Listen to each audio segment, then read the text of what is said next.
Bonjour, dans cette séquence je vais vous parler de JSTL. Donc JSTL est une surcouche au JSP, donc aux pages web dynamiques, qui introduit un ensemble de balises qui vont faciliter la programmation des pages JSP. Alors en fait, le but principal va être de faciliter l'écriture des vues dans une application MVC et en particulier de simplifier les interactions entre les vues et le modèle. Dans certains cas, JSTL va permettre également de se prémunir des injections de code JavaScript. Donc, JSTL est organisé sous la forme de librairies de balises. En anglais, on parle de tag lib, et chaque librairie de balises adresse un besoin particulier. Par défaut, il y a une tag lib qui s'appelle core, qui va définir des instructions courantes, communes à toutes les applications, et on trouve de nombreuses autres tag lib, en particulier Spring en définit une pour la gestion des formulaires. Il y en a de nombreuses autres sur le web et on peut même définir sa propre tag lib pour ses besoins personnels si on ne trouve pas son bonheur dans l'existant. Alors, prenons un exemple d'une application MVC simple pour illustrer le fonctionnement de JSTL. Donc, on va commencer par un modèle. Ici, j'ai pris simplement des personnes avec un identifiant, un nom et un âge.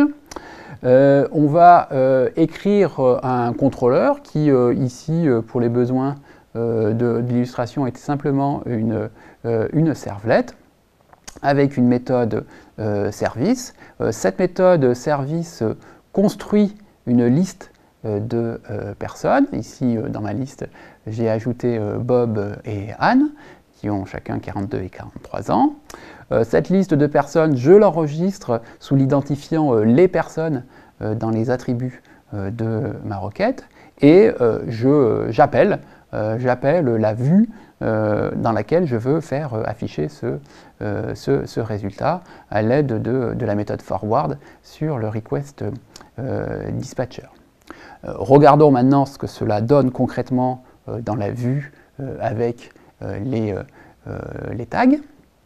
Donc je prends une JSP simple, ici juste avec les balises HTML, body et puis H1, et je vais rajouter une directive en début de fichier pour dire, bon ben voilà, je vais utiliser une tag lib dont je fournis l'URL qui correspond à l'URL de la tag lib core et qui a un préfixe qui est simplement C, donc toutes mes balises de la tag lib core vont être préfixées par ces deux points. Alors, qu'est-ce que je vais faire? Je vais commencer par faire un test. Je vais dire, je vais regarder si la liste des personnes que mon contrôleur a transmise est vide ou pas. Donc, pour cela, je dispose de la balise choose et de la balise when. Ici, je fais un test. Je teste, est-ce que la liste des personnes est vide, un petit, étant la fonction qui permet de faire cela. Si c'est le cas, si c'est vide, eh bien, j'affiche un message, la liste des personnes vide. Sinon, si ce n'est pas le cas, si j'ai des personnes, donc ici on voit l'utilisation de la balise otherwise, donc pour les autres cas que ceux que j'ai définis précédemment. Je vais afficher une liste, ici avec les balises HTML classiques UL. Je vais itérer, donc l'itération se fait avec la balise for each. J'itère sur toutes les personnes qui m'ont été transmises dans les personnes. J'utilise pour cela la variable P pour l'itération. Et pour chaque personne P de cette liste, j'affiche son nom, P.nom, et son âge, P.âge. Voilà, on a ici une illustration de l'utilisation des balises principales de la tag lib core. Si on visualise cela dans un navigateur, eh bien on obtient le résultat suivant avec les deux personnes en question que j'avais transmises via mon contrôleur. Donc au-delà de ce premier exemple illustratif, si on regarde de façon un petit peu plus exhaustive les principales balises que l'on trouve dans la tag lib core, eh bien on va trouver une balise catch qui va permettre de gérer les exceptions qui sont potentiellement levées par la JSP. On va trouver une balise if pour faire des tests. On va trouver une balise choose when otherwise, comme je viens de l'illustrer. En fait, on retrouve des balises qui correspondent peu ou prou à des instructions de programmation d'un langage Java. On va trouver une balise import qui va permettre d'inclure le contenu d'une ressource dans la page courante. On va trouver des balises pour faire des boucles, comme for each, que j'ai illustré précédemment, mais il y en a d'autres, comme for token, pour itérer sur une chaîne possédant un séparateur. On va trouver une balise redirect qui va permettre de rediriger l'utilisateur vers une nouvelle URL. Et enfin, on va trouver une balise URL et puis sa balise compagnon param qui va permettre de retourner une URL absolue en fonction du contexte dans lequel on se trouve au niveau de la servlette. Donc voilà à peu près pour les balises principales de la taglib core. Donc comme je l'ai dit précédemment, au-delà de la taglib core, il y a d'autres taglib qui existent. En particulier, Spring fournit une taglib pour faciliter les interactions entre le modèle et des formulaires dans une vue. C'est la taglib que l'on appelle traditionnellement Spring Form.